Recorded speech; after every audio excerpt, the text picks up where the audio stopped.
আজকে সকাল থেকে তো খুব বৃষ্টি হচ্ছিল, এখন কি একটু বৃষ্টিটা কম হয়েছে, কিন্তু সকালে যে টাইমে বৃষ্টি হচ্ছে সেই টাইমে আর বাজারে যেতে পারিনি। তো বাড়িতে আজকে ছিল একটু ফ্রিজের চিকেন, তো সেটা দিয়ে আজকে হয়েছে বিরিয়ানি। কারণ গতকাল রাত্রে থেকে না হঠাৎ করে আমার খুব শরীরটা খারাপ করেছে, মানে শরীর খারাপ করেছে বলতে কেমন যেন হাত পা অবশ হয়ে যাচ্ছে, আর মানে নিঃশ্বাস নিতেও কষ্ট হচ্ছিল। তো কালকে রাত্রে তো কোনো রকমে কেটেছে, কিন্তু সকালবেলা দেখছি সেই কষ্টটা হচ্ছে, পরিমাণে কম কিন্তু হচ্ছে, যার জন্য আজকে মানে রান্না বান্না করতে খুব একটা ইচ্ছা করছিল না।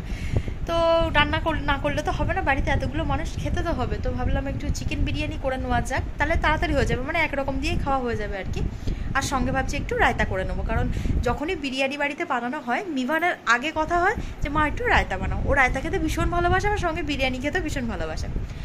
তো যাই হোক, গতকাল রাত্রে আরও একটা কাজ আমরা করেছি, যে এখানে আমাদের একটা ড্রেসিং টেবিল ছিল, সেটাকে আমরা পাশের ঘরে নিয়ে গেছি, আর মিউজিক সিস্টেমটাকে এই ঘরে নিয়ে আসা হয়েছে। তো এইসব কাজ টাজ করার পরে গিয়ে আমার শরীরটা খারাপ করেছে।